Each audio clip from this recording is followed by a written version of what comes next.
All right. So, some of the things that I would guess I would help people with as it just relates to this fatigue or this barrage of constant change. And it's really gets down to, particularly if you're a single source HR person or you're an HR person that has a little bit of support with somebody else. I got half of another person, or I got someone that's doing payroll and they're helping and whatever it is. The smaller the team, the more difficulty it is because therefore, you stand more alone. So let me just say that, right? If you're single source, it's you. If you have a team of two or three, at least you have a small team to huddle with, and you can help bring some levity to each other's thought process. But if you are single source and are you're in a position where you're experiencing the fatigue, first thing is it's recognizing how do we get the support that we need from leadership, and that's not easily done because leadership is predisposed to just think, well, I've hired an HR person,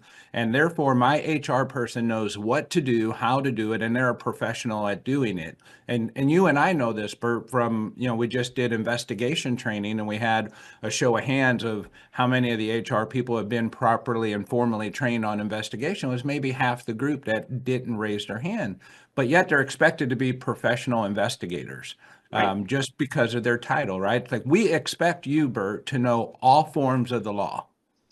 Um, Exactly. and we know from the program you're pretty close to it. But it's just expected. If you're a lawyer, then you know about, injury law. I'm sure people ask you about estate law. They ask you, can you fix my speeding ticket? Same thing happens, I think, in that HR profession.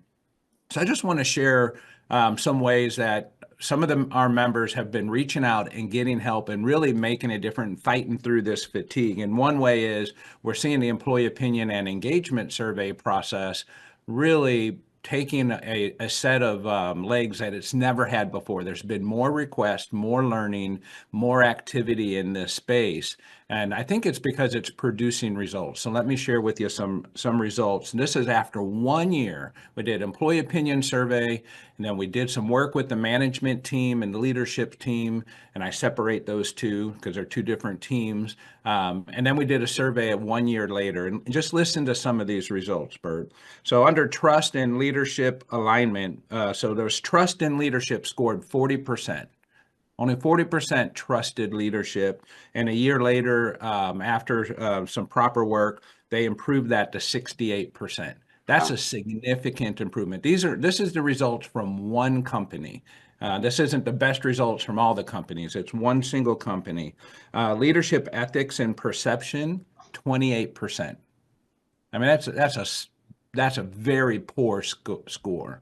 When your employees perceive your ethics to be at 28%, and they improved that to 63% in 1 year. And then executive leadership effectiveness, right? All these things kind of come together. If I don't think you're ethical, I don't know that I'm really going to believe you're very effective. That was 37% and improved to 64%. Wow. And this is Uh, what, that's still that one same company? Yeah, I got a couple more here I want to read because I think this is something that HR people can grab a hold of and say, this is what we're trying to solve, and this is what's creating much of the burnout, because otherwise these things are very elusive in how they present themselves and how you work with them and how you fix them. But employee engagement, we talk a lot about employee engagement. We have guests on that promote employee engagement, but an overall engagement score of 45% in the first year. And then in the second year, we came back and did a survey, an engagement score of 70%. I Wow. mean, that's hands down top. I mean, that's a really good improvement in 1 year time. And now I know this company in particular is going out and they're not happy with the results they're getting, where many employers are happy with 70%. They're not. They want to do better. Communication effectiveness is always one of the top things that um, get um, get poor scores. It's easy to get a poor score in communications, usually one of the top Yeah. three. Their score was 28% and they improved it to 63% in 1 year. Wow. Uh, more than 100% improvement, significant improvement. And then I'll just read this last one, but there's a lot of them more to read. But employee feeling informed on strategy. very difficult one to get, because most of the time we're not understanding it, we don't hear it, we're not listening for it, we don't see the strategy played out. And that was 56% in the first year, and then ended with a score of 77% in the second year. So when we are feeling the fatigue, my point is you don't have to go about it alone. It's the companies that reach out and say, we got to change something, or else we're not going to have any change at all. And these are some examples. And again, this is all one company, and there's 6 other categories here I could read from that give you improved scores in every case. And the most significant score is they had 100% retention of the people they wanted to retain, 100%. Wow. And this is a company that was struggling with turnover as well.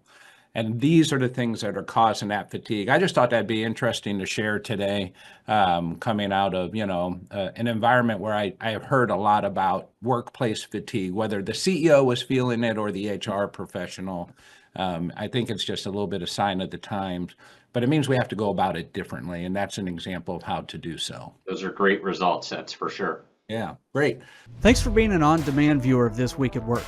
Don't forget, you can be part of the show by watching live at 7:30 a.m. Central every Thursday morning, when you can get your burning questions answered by using the question mark icon to the right of the player. In fact, you can ask a question now. Head over to aimea.org. Under Member Resources, you'll find This Week at Work. Click Listen Live to register for our next episode and submit a question. Or follow or subscribe wherever you get your news and entertainment.